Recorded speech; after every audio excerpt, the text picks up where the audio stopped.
My name is Declan Long. I work for BBC Panorama and BBC Spotlight. But don't let that worry you. The vast majority of you are not under investigation right now. I'm delighted to be here this morning because we're here to hear about something that I think is a potentially very, very positive innovation. It's a mediation approach which can be put to work in several different ways to address long-running issues or disputes within any organisation. And I can't imagine that there's anyone present who hasn't come up against these sort of issues. Anyone who works in a team, who's on a board, has experienced conflict, disputes, long-running problems. Excuse me. So these are things that need to be addressed. I was struck by one statistic, which was in the leaflet, which said that 67% of board members said that they were still involved in a long-running dispute. So thanks very much for coming this morning. I'd like to introduce, first of all, Dorcas Crawford, the senior partner at Edwards & Co. And Dorcas, can you start by telling us a little bit about this innovation? Yes, I, as you'll have probably read and many of you will know, was a litigator for 20 odd years and probably had enough of it at one point, and probably towards the end of my litigation work saw litigation at its absolute worst, where people gave evidence in a long-running trial and came out quite damaged by the process, and I think the process in itself had a lot of things wrong with it. And sometimes litigation is applied to situations where it really doesn't fit, but people often don't have any alternative. And so having done that for a number of years and started to see things differently, I decided there must be a better way, hence the name of the new service, because that was the phrase that kept coming to me. There must be a better way to resolve people's difficulties, a more positive, constructive way of sorting out problems and conflict. So I trained as a mediator in 2008, and since then have done a number of commercial mediations, but in the last couple of years, through our own clients, largely in the third sector, which we're really focusing on this morning, I could see that there were constantly issues arising that really needed to be sorted out at an early stage. And the mediation skills that I'd learned seemed to fit very well with sorting out people's problems in a different way, without letting them escalate and fester and lead to a situation where there was no alternative but expensive litigation that really wasn't going to give them the answers they were looking for anyway. And I should point out, if you're on Twitter, which I'm sure all of you are, the hashtag is the better way for this project. So if you want to tweet about today's event or anything you've heard, it's hashtag the better way. Also, one of you has already won a free training session in the better way, but we're not going to tell you who until the end. So you have to stay. The way that we're going to do today is there are three dramatic scenarios really. So you have free drama this morning with your coffee and croissants. Michael Condren is a local actor who many of you will recognise. I don't know if any of you watched Game of Thrones, but in the season finale last week, Michael Condren killed Jon Snow. He actually killed Jon Snow. I find it unforgivable. I find it difficult to speak to him, but he did it. So Michael is going to present us with three scenarios, and then after each of those scenarios, Dorcas and I will ask Dorcas some questions about how the better way might be engaged to deal with each of those situations. And then at the very end, we will open some questions to the floor. So I think we'll move on and have our first scenario from Michael, and then Dorcas and I will have a quick chat afterwards about how the better way might work. It was a difficult enough week last week, some hard decisions to make.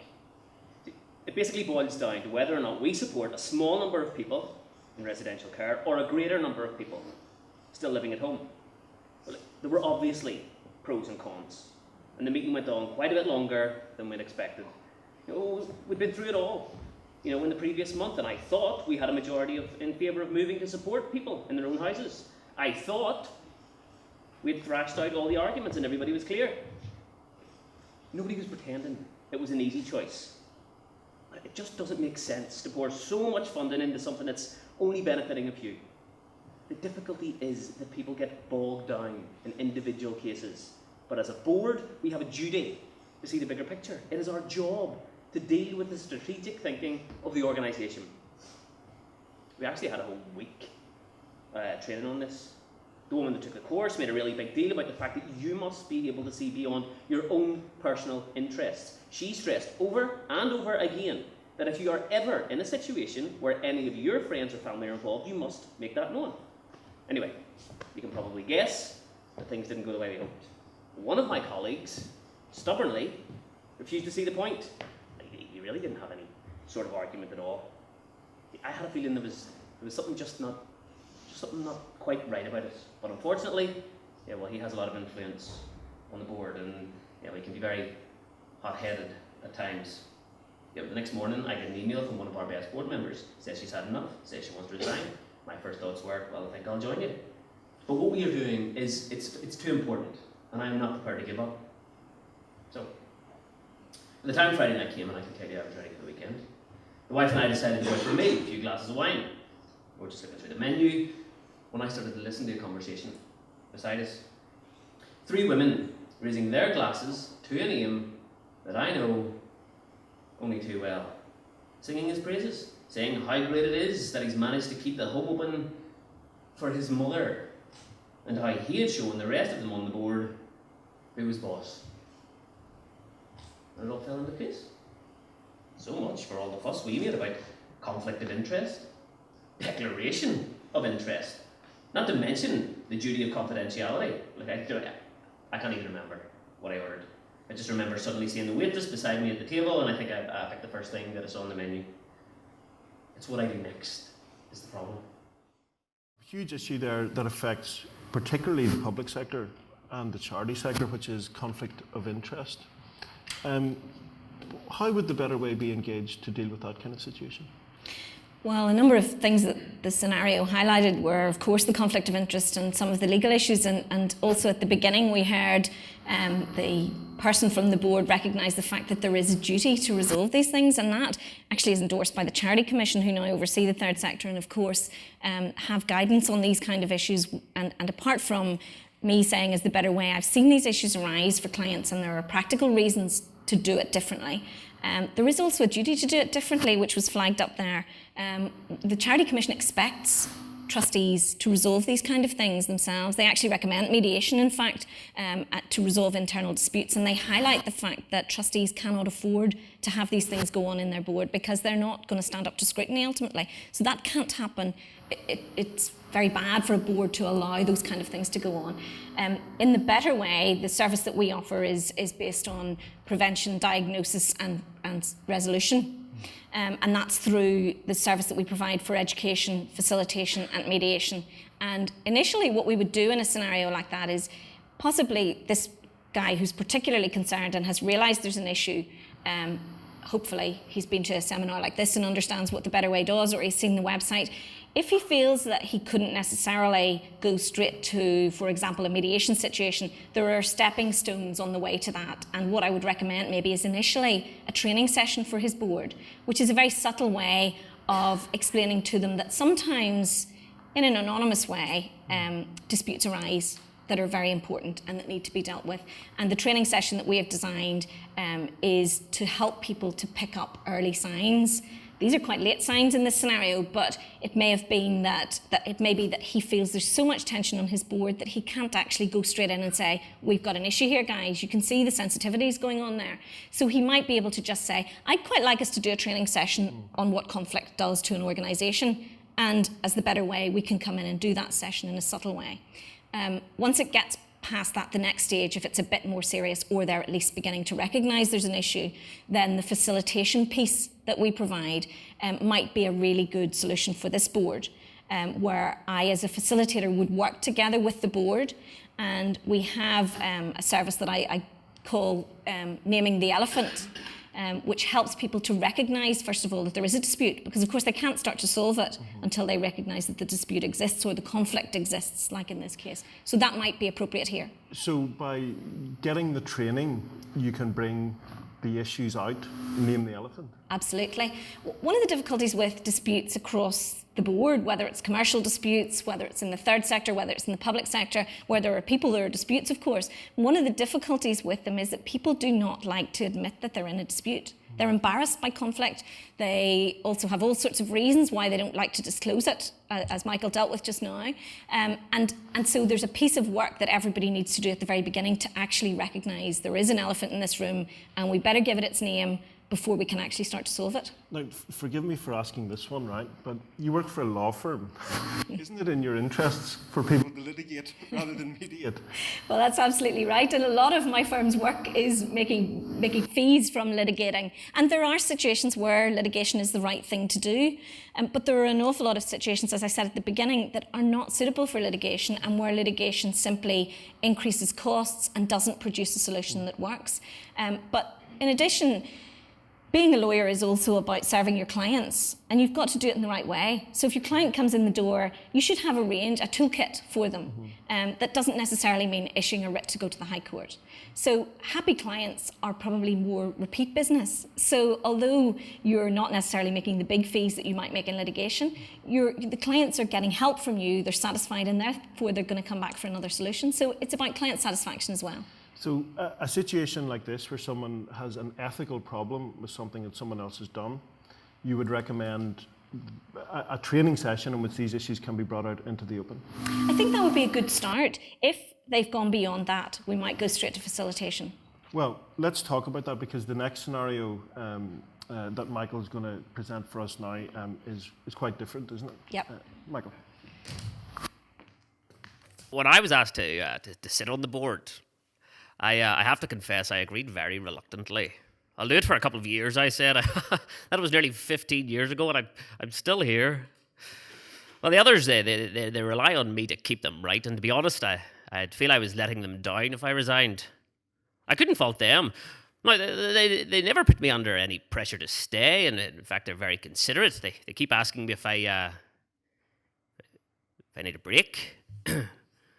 A couple of new people have come in the last few years, very keen, full of new ideas. Now, don't get me wrong, I'm all for new blood, but there are times when I think we all appreciate a more experienced hand on the tiller.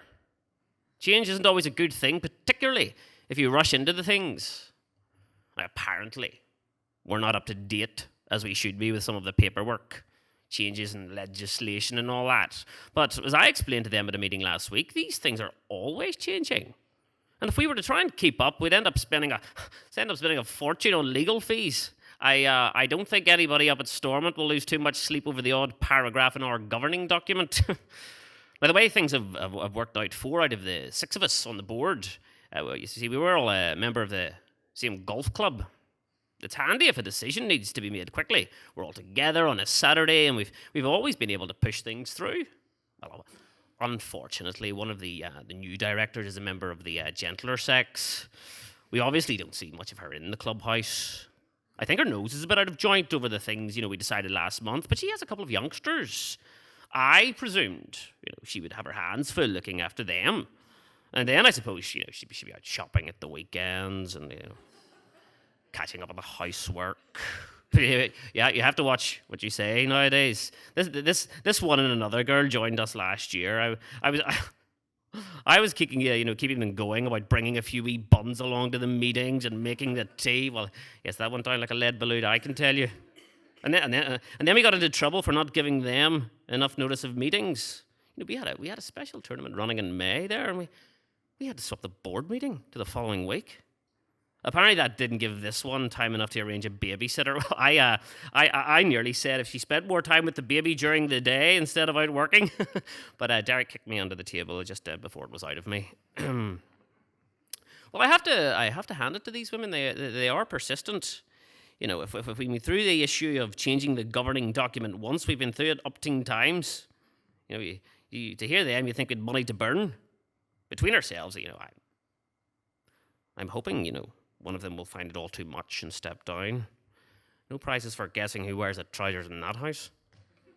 We all recognise that situation to one extent or another. A strong-minded individual who doesn't see the error of their ways, who is very set in their ways.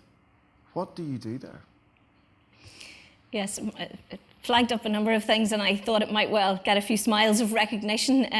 These are the kind of issues that we see very regularly in our third sector clients or boards of companies, directors who have these kind of issues that arise. And the trouble is, as I said before, what's likely to happen is that will all be brushed under the carpet until someday somebody erupts in the meeting. Explodes. Exactly. Or the governing document becomes a much more serious issue and somebody alerts the Charity Commission. Or the lady who has clearly had these derogatory comments made about her just has enough and maybe she tips off the Charity Commission. There are all sorts of difficulties that might arise as a result of that if you hope that it'll go away.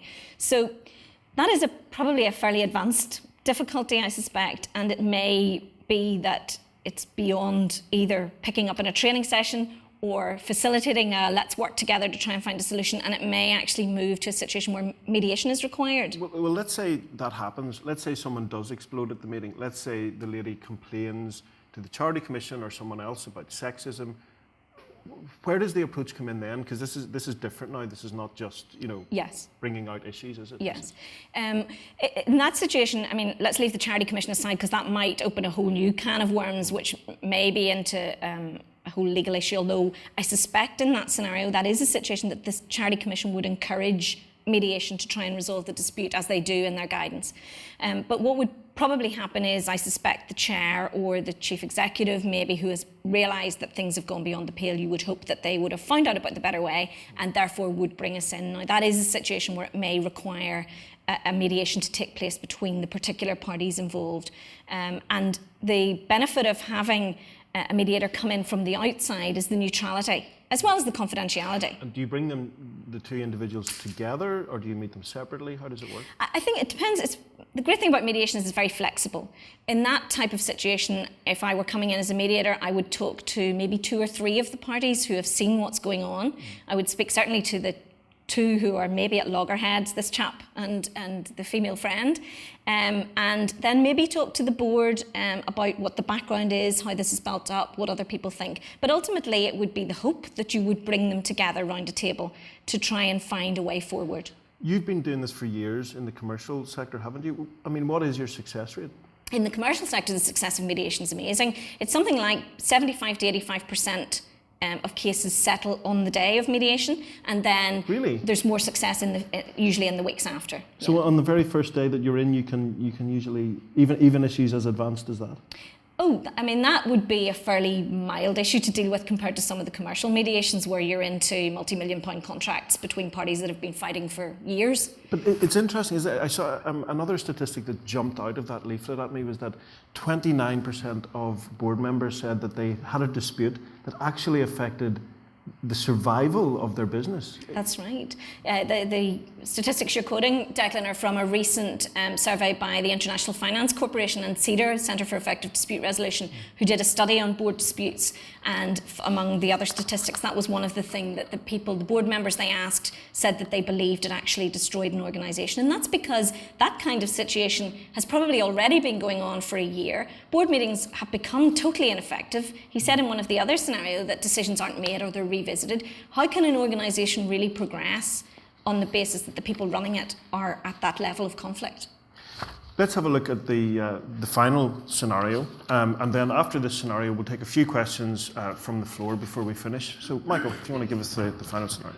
I swear, I'm going to spontaneously combust one of these days if I have to sit through any more of these meetings. Listening to the same things discussed over and over again, I'm going to crack up. It's not even as if we reach a decision at the end of it all. Nearly 3 hours last night talking about new arrangements for safeguarding, and after going round and round the houses, they postponed updating the child protection policy until the next meeting. I mean, I was asked to join the board because of my legal background, so you would think, would you not, that when I gave them a legal opinion, they would listen to what I say? Oh no, that's too straightforward. There's this one guy who feels the need to comment on every point that comes up. Now, I wouldn't mind if he knew what he was talking about, but he doesn't. He just likes the sound of his own voice. He's actually a friend of my father's who is able to tell me everything we've discussed at our board meetings. Honestly, he couldn't hold his own water. I've warned the chairman. They are going to land themselves in serious trouble. They don't have a clue what the word confidential means. And then, at the other end of the scale, there's this woman who says absolutely nothing. I have no idea why she's on the board. Apparently her husband died last year and the organisation is now her life. It brings a whole new meaning to the word charity.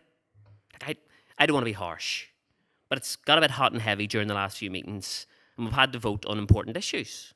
The only sign she knew something was happening was that she actually put her knitting down so she could raise her hand to vote. I'm not joking, honestly. You see, I decided last month to write a paper on something we were debating and send it to them all in advance. Typed it all up, emailed it to them, printed off a hard copy, even snail-mailed it to the knitting machine. Well, we get to the meeting and guess what? Half of them haven't read it. So, I had to start from scratch and explain the whole thing again. I'm telling you, it's not just their articles of association that are outdated. It was actually the chairman who asked me to join the board on the basis that I would inject a bit of energy into things. I love what the company do. But if they're going to move forward, they're going to have to get rid of the dead wood. He keeps telling me to be patient, but it's frustrating. I can see exactly where we need to go. And it could be so good, but nothing's going to change in the foreseeable future. I'm going to give it a few more months, and then I'm taking my enthusiasm elsewhere.